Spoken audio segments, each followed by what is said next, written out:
我是来自韩国的，就是38年成年大宝的故事啊。那这个呢，是一位父亲写给我们的啊，他呀是这么说的：我家有一块宝，是38年的成年大宝，丢不掉又出不了手，好苦恼啊！我女儿阿秀呢，对父母很孝顺，也是个很诚实的孩子。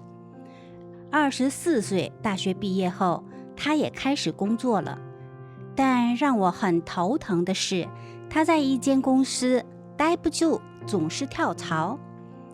女儿的专修是平面设计，学的时候兴高采烈的，但是实际上就业后就麻烦不断。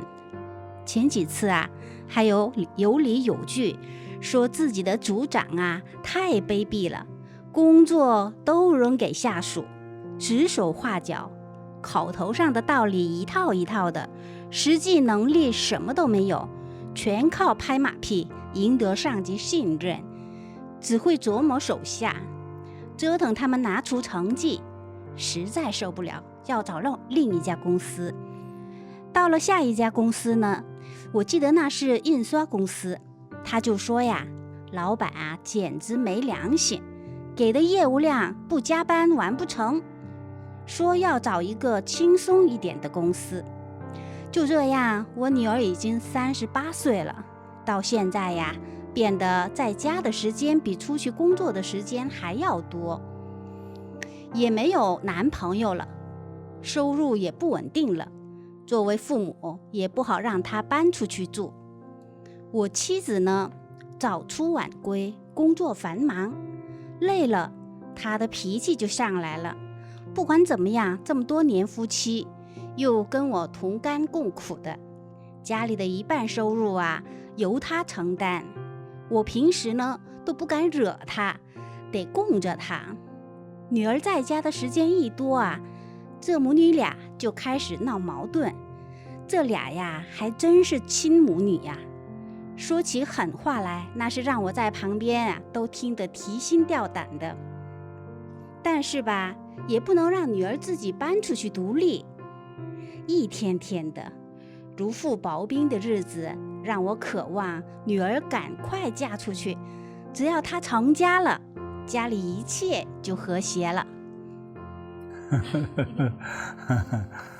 哎呀，这老爸很不容易呀，好发愁啊，这个咱们就一点点分析哈。阿秀这个呢，是现在越来越多的江湖上称为躺平的这个现象哈。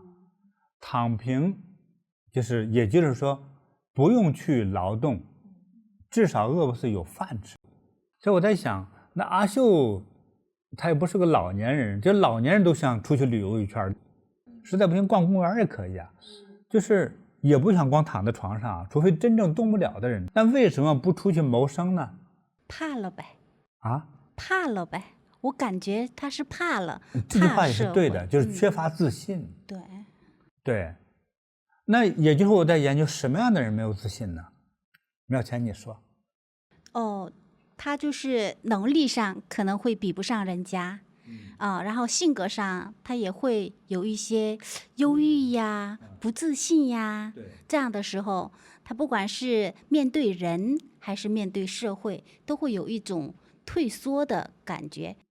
所以这个不自信呢，还是来自于能力的欠缺或不足不自信哈。但是你说躺在家里的人又是年轻人，对不对？又不是身体残障人士，又没有什么身体的大病，对不对？那他其实就是特别的不自信。那真正不自信，你看他前头有工作过嘛哈？是的，对。我说他的信中说什么呢？他在说他那个工作老板那个问题哈。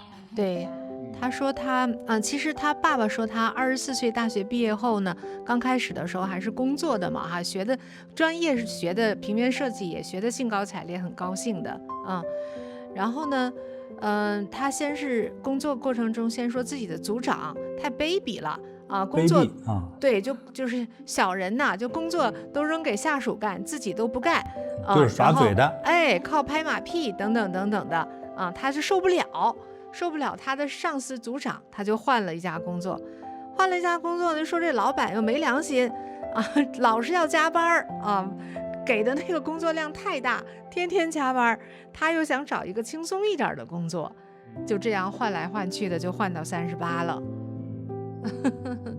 但是现在就没工作了，躺平，工作不稳定了，躺平吃父母的。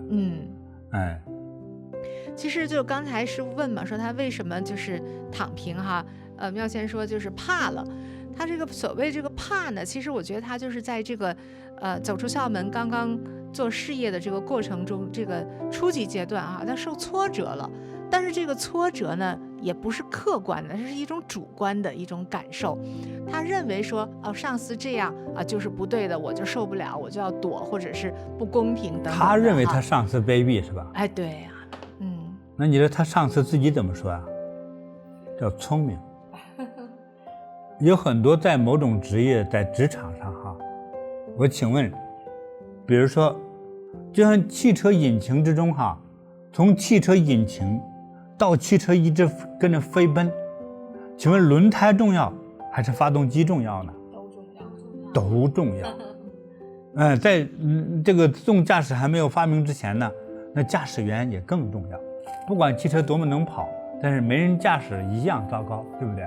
一样会摔烂了，那是不行的我们整个社会是一个几乎我们一般人没办法正常思维的，像一条它的链条，但是每一个细节上都含带着很多不同的人、不同的职位，在这个社会链条之中都担当着一个重要的就是连贯性的这种叫做连贯性的特殊这种必要性，就特别重要。所以呢，咱们这个阿秀呢就会觉得，他的上司是个马屁精，是个小人，卑鄙小人，活是本姑娘干的，还有我们姐几个干的，可是你这个家伙死不要脸的一个卑鄙小人，就你到我们大老板那是说，我们活干的还可以，最后奖金让你拿了，是吧？提升让你提了，我们呢就是我们是啥冤大头是吧？工资名分都让你给沾了。我就告诉你别盲目的去骂你的上司，如果没有你的上司，可能你们几个人都没有这个工作。你就想不到在社会的链条之中有的人赚钱的方式是靠脑，有的人是靠嘴，有的人靠姿色，有的人靠具体的制造能力。所以在整个社会大行业之中我们就拿麦当劳公司，大家都知道吃过麦当劳，对不对？你看麦当劳发展的这个历程，对不对？那个他演的很真实，他整个发展的成功的这个过程对，那个电影叫 The Founder， 就是建立者对，你看一开始呢，制造出这样的一个做汉堡给个饮料这么一搭配，就在美国很多年前之前没有这么做的，对吧？各种想这么做的人也不像他想的那么好。那谁想的？这兄弟俩都是学厨师的，还挺聪明，对不对？他就想出来这种搭配的方法，再外配一些当时卖什么可乐呀、什么汽水冰激凌，对，一些所以这种混着搭薯条、弄面包，还有快速加工制作这个过程是人家那俩兄弟俩发明的。但是这兄弟俩呢，兄弟俩一人开了一个店，一共2个店。如果一直是这么下去的话，全世界没有人知道有麦当劳这件事。你知道餐馆的管理是最麻烦的，就第一个就是食品卫生问题，对不对？世界各地你在开所有的这个销售的铺子来当中我们在正常行业之中就是餐馆是政府对它要求是最高的，安全标准，又怕火，对不对？又怕不卫生，又怕这个来工作的人有肝病，所以忌讳很多，所以开餐馆不容易。可是麦当劳这个餐馆呢，开向了全世界，几乎每个国家都有，那是很不容易的呀。但促成了这个有，就得感谢另外一个人，那个人叫瑞啊。瑞这个家伙可能是哪里人哈，非常聪明。所以瑞不在于他的制造能力多强，而是他的脑力，就经营的脑力太厉害了。那么他也不是说就他这么聪明的人哈，他也不是一下子就弄了世界各地都有了，他也上了当。对，你看一开始他也找投资商，对不对？很多投资商大老板呢，他们开那个分店哈，卖啥的都有，一会儿炸牛肉啊，一会儿卖香肠啊，还有乱卖鸡蛋的，还有摆着萝卜卖的，卖啥的都有。还有的就根本就店就撂在那儿就不管了，自个儿打高尔夫球去了啊，所以乱七八糟。弄的这个瑞呢，去找他认识这些有钱老板，一问人家说我根本不缺钱呢，所以你让我捧场，我就捧场给你开了一个店，你还找我麻烦干嘛呀？人气得直白屁股，这怎么办呢？对不对？这又总结出来，说非得说又能成功喜欢做餐饮业的这个夫妻，对不对？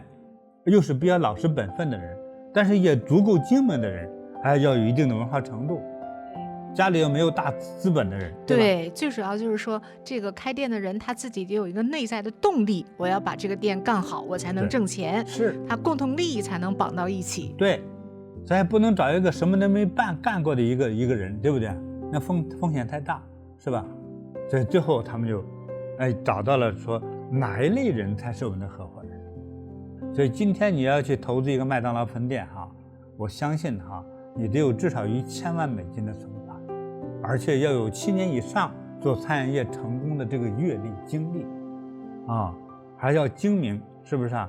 经营能力要很强。对，所以刚才师傅讲的呢，就是说在这一个工作岗位一个产业之中是有不同的链条的，所以你一个打工人和一个组长和一个经理和一个老板，他的这个做事，他的那个职责还有平时的这个是不一样的啊，你也不能够以你一个打工人的这个标准哈去衡量或者去看，其实你也看不全。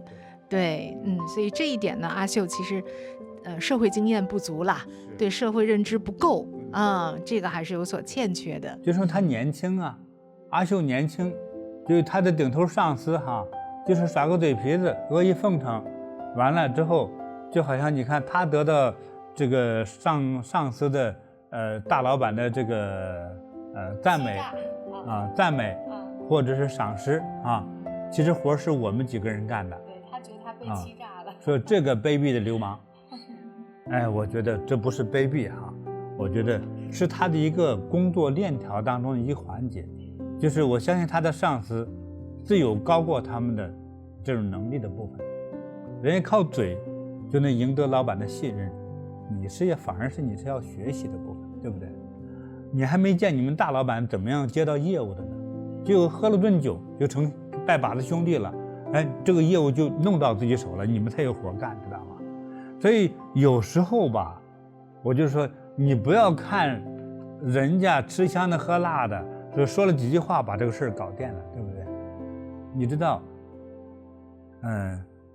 那个在很早哈，春秋战国时期有一位高人，张仪的老师是鬼谷子哈，他太太特别赏识他的这种智慧和风采，结果想出去弄点事儿出来哈，将来能施展自己的智慧才能啊，结果被一个奸臣哈，有权力的人哈，找了个理由说他偷东西了，完了之后差点打死他，回家老婆心疼的哭得像泪人一样，说相公你这何苦呢这样做呀，对不对啊？你这样咱们怎么生活呀？你别说冲你的伟大理想了，咱们还怎么活着，怎么吃饭？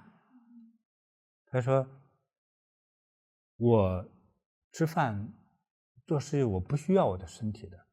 那不需要身体是什么？他说你看我的舌头还在吧？他说在呀，我只要有舌头，我们就能成就我们的事业。其实就靠说话，我们就能成就。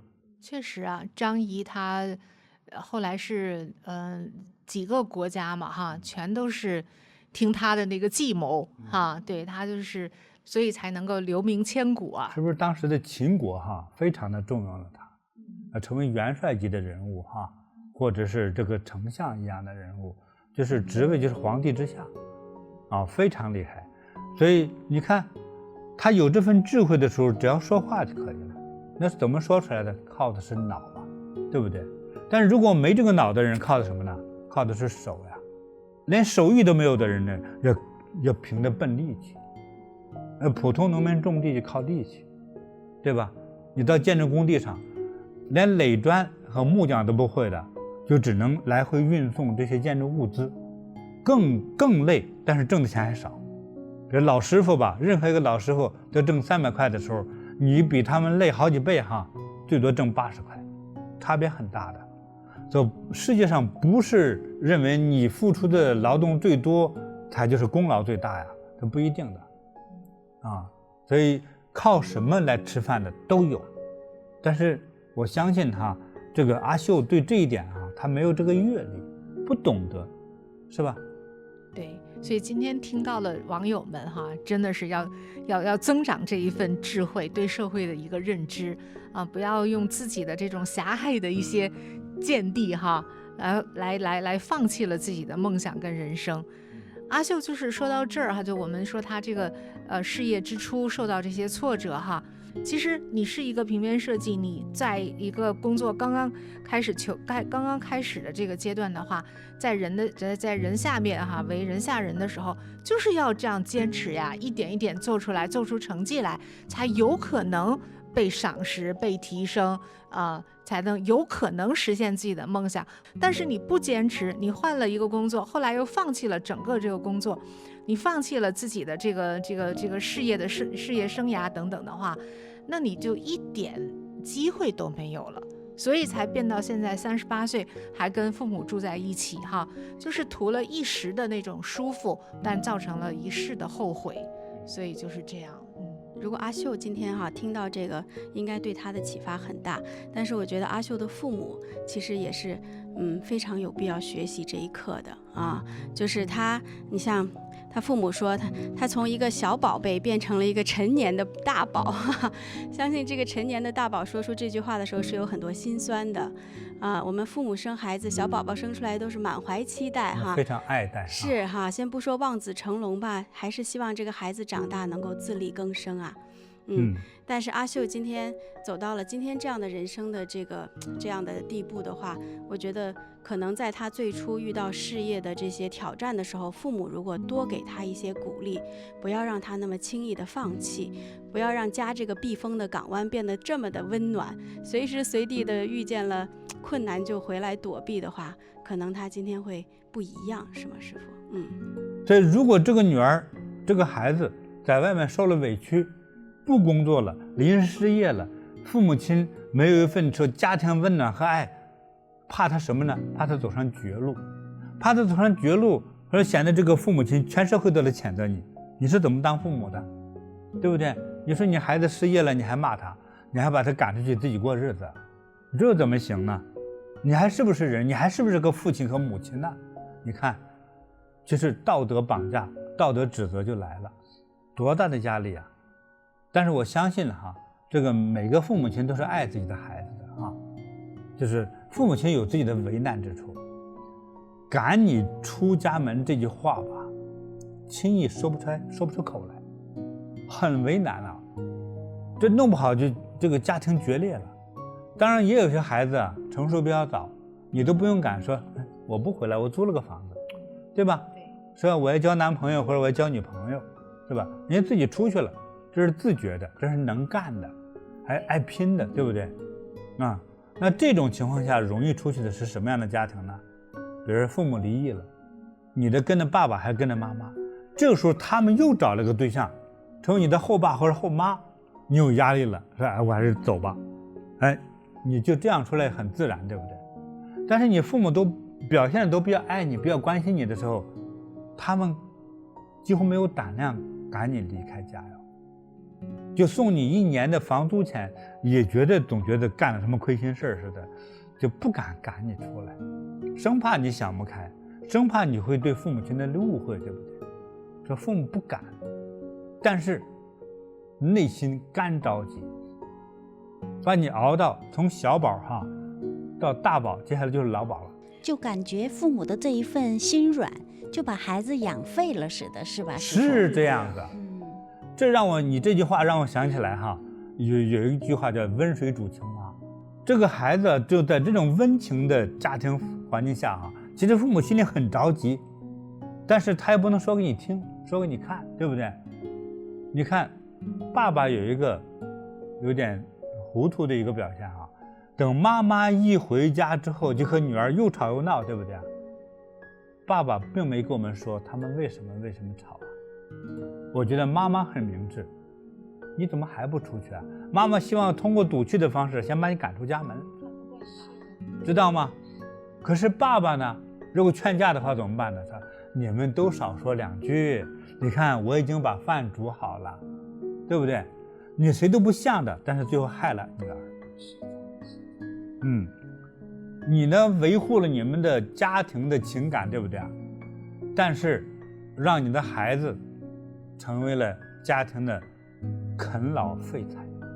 所以现在说到这个父母的这个对子女的教化在这个孩子的成长过程之中重要性所以这个阿秀就是说实在的，他等到24岁大学毕业的时候再去给他教育他说这个社会上可能会有一些挫折你要自信，你要自立，要坚强，可能都有点晚了，而应该从更小的时候就是一直讲。家里一般就是说吃饭的时候大家都在一块儿嘛父母也可以讲一些我今天工作上遇到什么了，或者是怎样，但是没关系我不受这个挫折，我还好好干，我还继续干。其实经常讲这样的一种正面经历的时候，就是在给孩子无形中一些启发，一些教导，孩子就是言传身教吧，他就学到了。对，这一点很重要。是，你像阿秀这个不出门一直在家里躺平，这种感觉呢，是在于前头的挫折。对，这个挫折呢，说一开始第一份工作说他的上司是一个什么样的人？卑鄙的小人。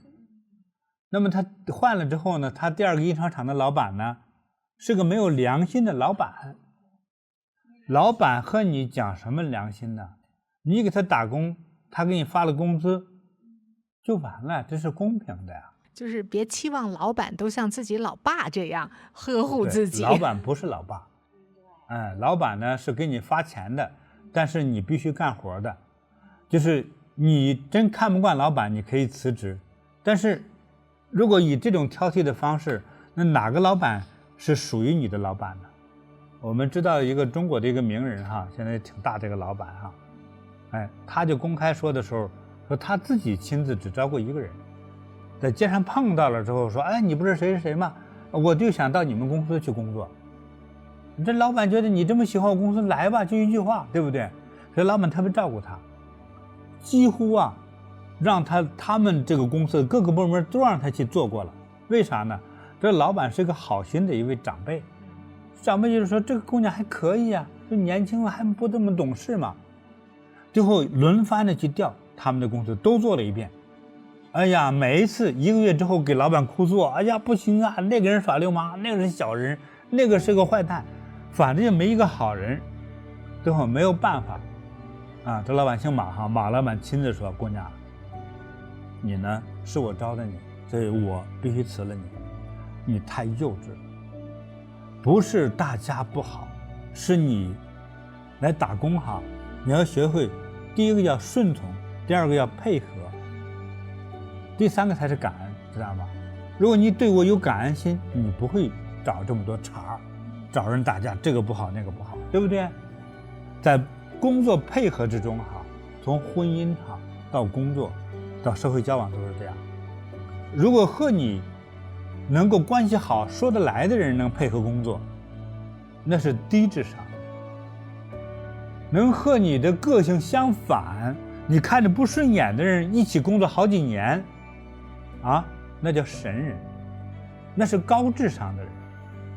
能和敌人一起还进行工作的话，我觉得那是圣人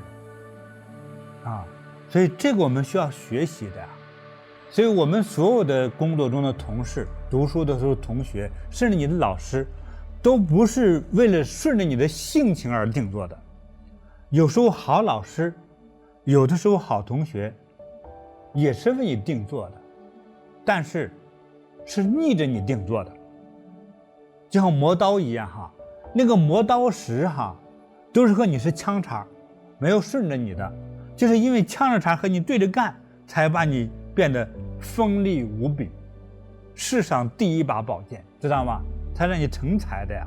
那这个说这个阿秀吧哈，他走上这样的一种这种不自信的状态，就是他没有一个就究竟这个原因哈，他挑老板的上司的，其实他这些都是他的老板了，挑他上司的毛病，就是不想吃饭，不想工作，对不对？就是我不挣你这个钱，我不受你这个气，对不对？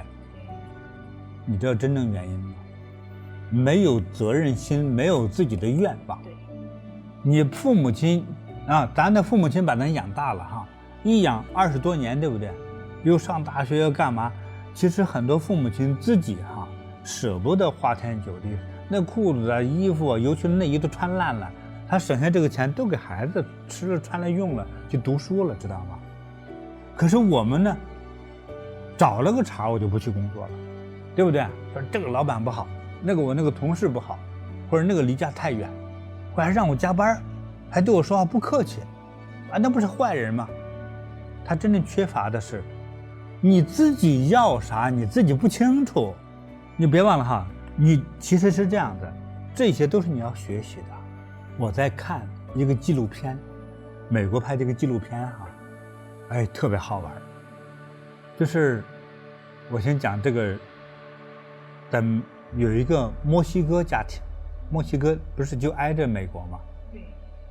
墨西哥家庭当中呢，一个小男孩，7、8岁，叫何塞，大家记住这个名字哈，何塞。何塞呢，随着爸妈一个大家族哈，就开个大农大破车，那个汽车烂车全是冒着大黑烟，就开到了美国。那现在说不是70年代80年代那个时候，移民去美国了，挺贫穷的那个。他就是农民当时很多地没人种嘛，美国人就是随便你只要来种地，行，我们就帮你办移民，他们全家就去了，背井离乡哈。去了之后，你想在农庄嘛，对不对？就干活，那所以在乡下来说，教育会差一些。不管在哪个国家，越偏僻的穷乡僻壤，老师的各种状态也会差，就不像大城市中的甚至优秀的学校，师资力量那么强哈，都是名校毕业的，他呢就会老师也会弱一点。那么他这个农庄呢，在美国当时哈，你说在农庄都在乡下哈，农忙的时候雇人花钱都雇不到，何况他们家都是穷人哈，他那个地是租来的，还给人交租呢的，所以的话，他都舍不得再雇人，所以全家就拼命一块上。就是他这个何塞的这个爸爸有个意念，说咱到哪都是农民，世世代代就是农民。但是做农民虽然不光彩哈，但有一个实际问题，粮食只要丰收了搬回家来，咱就饿不死。你看这个全世界人都是这么想的，从农业社会哈，他爸爸也这么想的。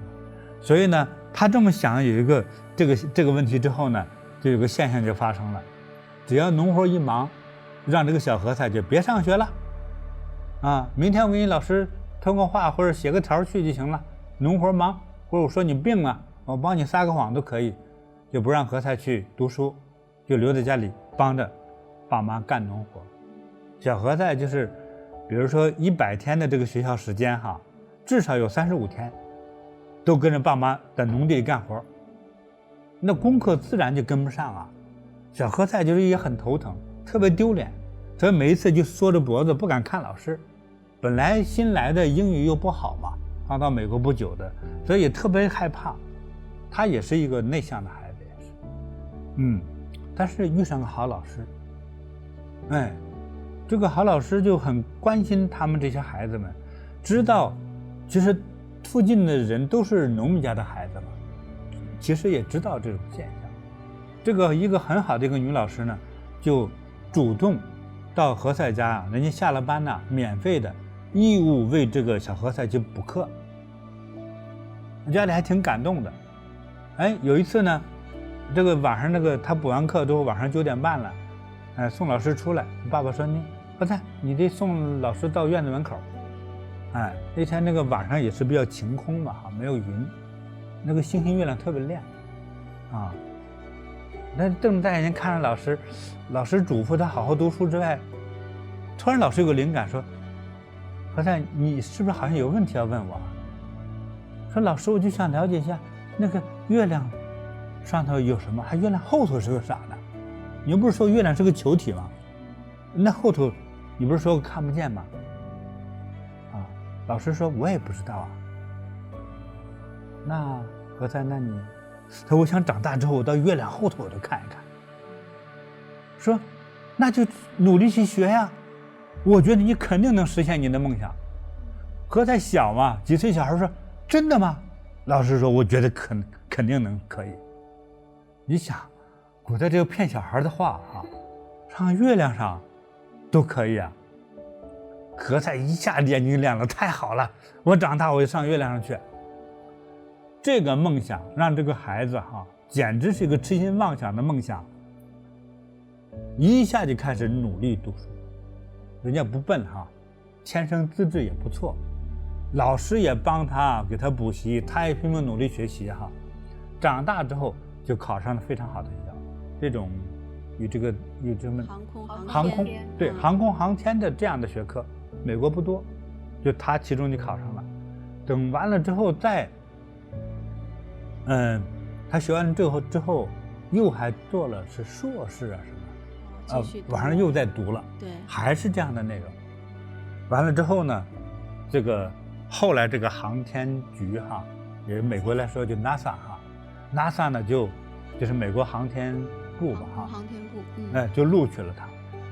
但是那个时候在里面工作的人就是肤色有点黑的人来说他是第一个，大家没有把他当作是个研究员是这样的一个将来太空人就把他以为是来打扫卫生的，都是说哎那块你给我扫一扫，那块地你给我帮我抹一抹，就是这样子，好玩吧？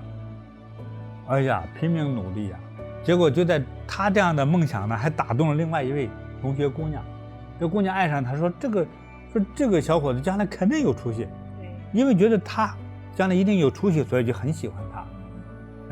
嫁给他之后，那个时候美国人还是生孩子的一生连着生3、4个，就是这样。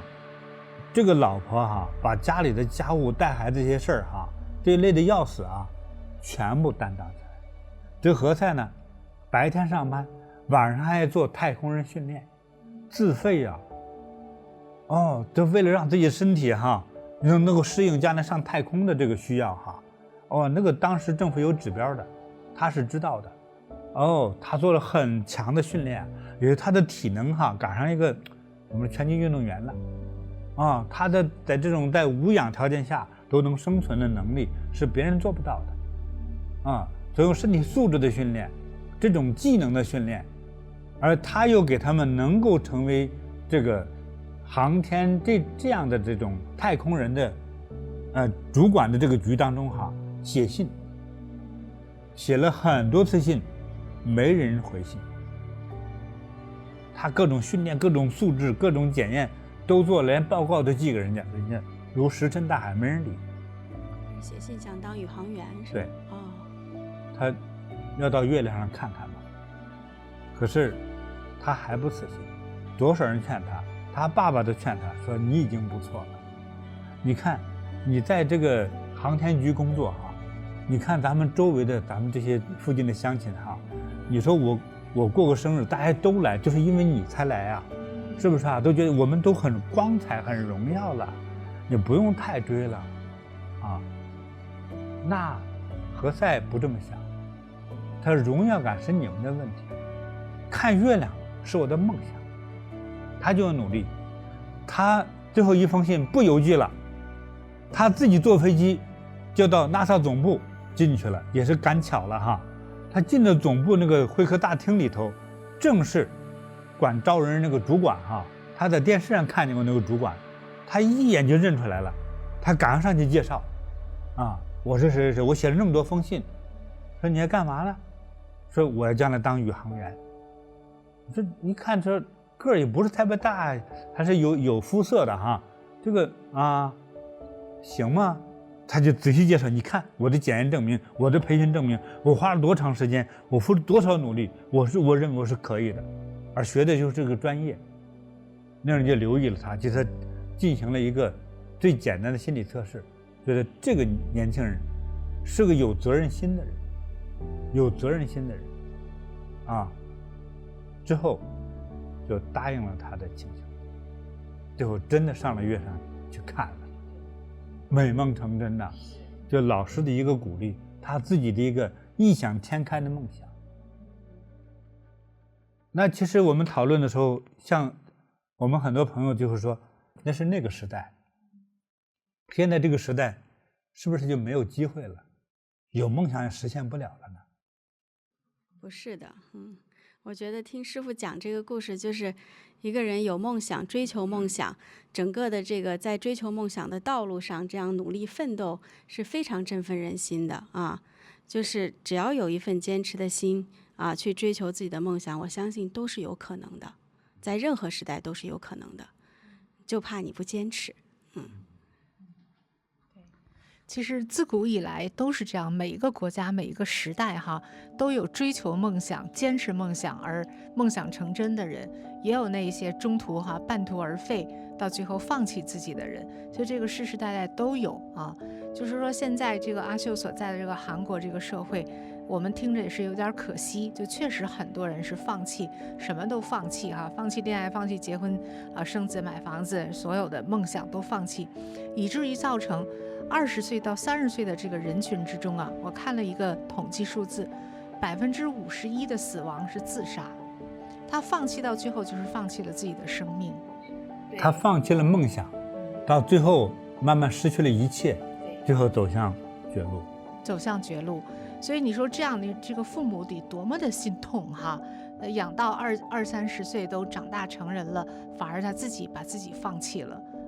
对，所以刚才讲的这个就是师父所有讲的这一些，不光是我们年轻人要学会这种坚强的内心坚持去寻找自己的梦想，寻找找到以后还要去坚持走向自己的梦想讲给年轻人听，也讲给所有的父母听真的是要鼓励自己的孩子要坚持，要有强大的内心，不然的话最后他放弃的甚至把自己的生命都放弃掉这样是太可悲了。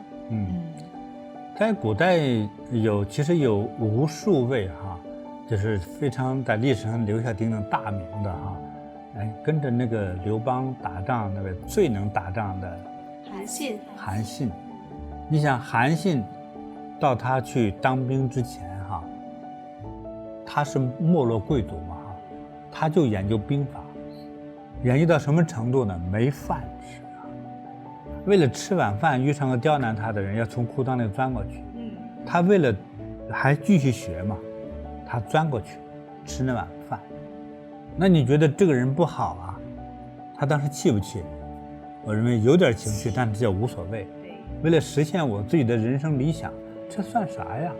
你们知道以为钻了一次，我认为他钻了很多次，对不对？遇上那混小子，他妈给他供餐，就说你从我裤裆钻过去，你钻过去，你才能吃我妈做这碗面条，就是这样子。他觉得无所谓，他心里想你懂什么呀？等有朝一日就有那句话我不飞则已，一飞冲天；不鸣则已，一鸣惊人。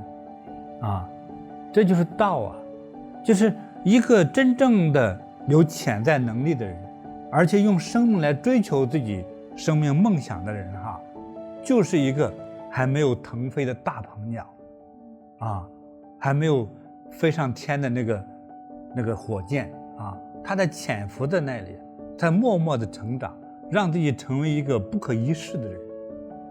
所以韩信的成就在中国的兵法历史上称他为兵圣。他可以从2000人开始，那么半年里头就变成7万人，就你都想不到他是怎么打仗的。这就他天天像一个傻子一样研究着什么叫做兵法，什么叫做杀人的武器。我们不倡导杀人哈，但从兵家来说，这是事实存在的东西，对不对？他就最后他在打仗的时候，很少用真刀真枪去在打仗，经常借水啊、火呀、是唱歌啊、送假情报啊、演戏呀、糊弄人呢，全是用这样的就是非武器性的武器、成为武器，才让你叫防不胜防遍地是兵啊，让敌人和他作战的时候觉得那些兵都从天上掉下来似的。是对于他善用一切啊，才成为叫用兵如神啊。所以这个他在学习的这个过程没有用的时候，大家觉得他就是个废材，就是一个浪荡公子，就几乎是一个躺平了只吃干饭的一个混蛋家伙，是不是？你又不种地，是吧？你又不去做官，你又不去高考，你是一个什么样的家伙呢？等他成就了以后，经常给他免费供餐的那位洗衣服的阿姨哈，他送给他了多少斤呢？3万2斤。还有大宅子。从此之后，她成为那个地方最富的女人，知道吗？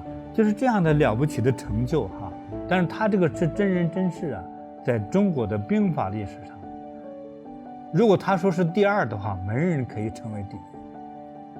他的整个战争的事迹，其实可以几乎超越了孙膑的，非常的厉害啊！所以这都是追逐梦想的人呐。就这些故事是给我们带来很大的激励的和启发的。其实所有的年轻人，包括阿秀哈，都是应该多听这样的故事，从中哈就是得到这种启发。就像师父讲的这些，就是他是像韩信，他是有坚强的内心的，内心非常的强大，所以他不把这个委屈啊当成是委屈，而当成一种磨练哈。对，你说的好。你刚才说韩信有个强大的内心哈，是来自于他没有成就的时候就有这么强大的内心，是因为他有一个愿望。哎，师父说到这儿，就是说他有愿望，他能够坚持下来哈。对，这是一种人。那对我个人而言哈，对于我今天我本人来说，我年轻的时候也有我的梦想。在我年轻的时候，当我长到20岁的时候，跟我一起年龄相同的我认识的，和我认识的一些青年人，男青年呢，就是说，在父亲的努力情况下，给他找到了一个普通的工作。快乐，自己挣了钱了，买个新自行车，新自行车就容易带上一个漂亮的年轻女朋友，给我炫耀说这是我女朋友，这是我的车，就像今天自己买辆新汽车一样的那种荣耀感。你看我女朋友多漂亮。最后我发现哈，20年之后，人都结婚生了好几个孩子了，这个浪荡公子到最后没有姑娘嫁给他，所以他父辈那么富哈。人家别人都在兢兢业业，有的人做生意，有的人去做打工，对不对？都兢兢业业成家立业了。可是当年的这些最早成熟、最早有工作的这些还不算富二代哈，那种就算是有点本事的二代，几乎都在社会上飘，都没定下来，就要家没家，要业没业，要钱没钱。这是我和我同龄人发生的真实的现象。所以我觉得人与人之间的差别哈，就是有一个梦想，梦想高到了别太离谱实现的时候不太容易实现，反而容易取得大成就。当你的理想太低下，比如说我买个车我就满足了，等你买了个5万块钱的车的时候，才发现5万块钱车是最便宜的，你怎么办？你会是快乐还是失望还是心痛呢？对不对？就这样接下来还会晕。所以理想稍稍高尚一点，实现的时候不太容易，反而促使着我们永远的努力。你为了实现你的理想，像唐僧取经一样，对不对？说看了女妖精挺漂亮，我不走了原来这里就是西天了不会吧哈？不行，我必须得走，是吧？所以你再往前走，我就把你做成人肉包子。所以你如果没有这样一个非常坚定的理想呢，你到时候就要叫入乡随俗了。在这儿你看，又娶个美人，哎，咱还能在这做个地主，这多好啊！是不是啊？修佛不就是为了过上好日子吗？行了，就在这儿生2个佛子儿啊，这多好啊！那还是唐僧嘛，就不是今天非常令人敬重的高贵的唐玄奘法师啊。哎，所以你这个稍微高尚一点的这个理想只能对我们对我们的人格提得更高。你会开始理想高尚一点，你才学会了自律。大家都看着我是这样一个追求高尚境界的人，就能乱来嘛，就学会自律了。就像很多名人，对不对？所以因为我是知名，比如说我是个知名电影演员，所以我不能随便喝醉酒骂人啊，因为大家都认识我呀，对不对？哎，我是知名企业家，这我就看着要饭，我不能小气啊，就让别人知道这多笑话啊，对不对？别人给2块，我给200，对吧？因为我是知名企业家，所以要做社会正面的一个形象，就开始叫自觉自律了。那我为了成就我伟大的梦想，别人骂我一句，我就不往前走了吗？只要我还活着能走下蒸笼来，我继续向西天取经。我宁可死在取经的路上，我绝不会死在我们家炕上。我觉得要做这样的人，我就是这么个人，我也乐意做这样的人。和所有的朋友们，对。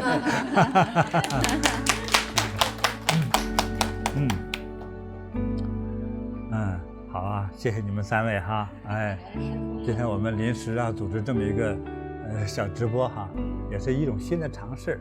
可你以后呢遇上我们这样的直播呢，也就不用盯着屏幕，省省眼睛，一边干家务一边开车一边做着别的事儿一边听我们聊聊天那我觉得也算是一种知识的分享吧。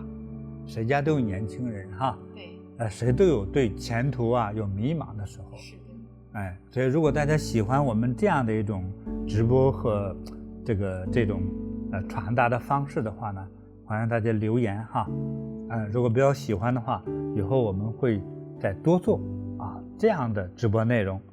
如果你喜欢就留个言如果不喜欢，我再做的让大家最喜欢的方式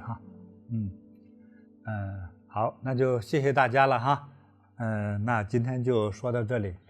感恩师父，好，祝大家健康快乐，收到，身心自在，收到。